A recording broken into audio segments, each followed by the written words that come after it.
The Food Safety Modernization Act, FSMA, was signed into law on 2011.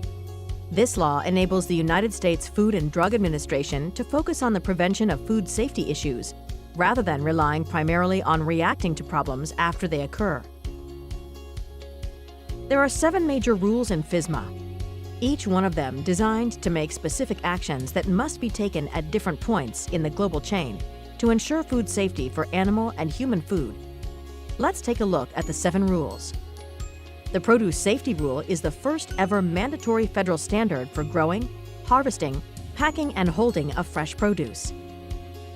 The current good manufacturing practices, hazard analysis, and risk-based preventive controls for human food is known as the Preventive Controls for Human Food Rule. This rule requires food facilities to have a food safety plan in place that includes a hazard analysis and risk-based preventive controls to minimize or prevent the identified hazards.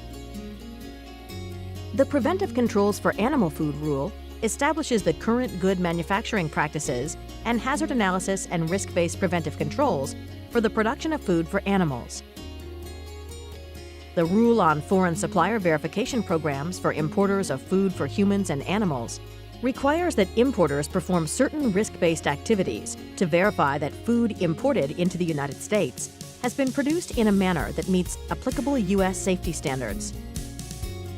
The Rule on Accredited Third-Party Certification establishes a voluntary program for the accreditation of third-party certification bodies, also known as third-party auditors, to conduct food safety audits and issue certifications of foreign entities and the foods for humans and animals they produce. The Sanitary Transportation of Human and Animal Food Rule. This rule places efforts to protect foods from farm to table by keeping them safe from contamination during transportation. The Rule for Mitigation Strategies to Protect Food Against Intentional Adulteration is aimed at preventing intentional adulteration from acts intended to cause wide-scale harm to public health, including acts of terrorism targeting the food supply. FSMA applies to many domestic and foreign firms producing food for consumption in the United States. Compliance dates for the different rules vary upon the size of a business. There are exemptions to the rules and are based on commodity, risk, size of the facility, sales, and other factors. Your first task is to find out which rule or rules may apply to your entity and start working on your program. Thank you for watching this video. Please follow us at www.extension.psu.edu/FSMA.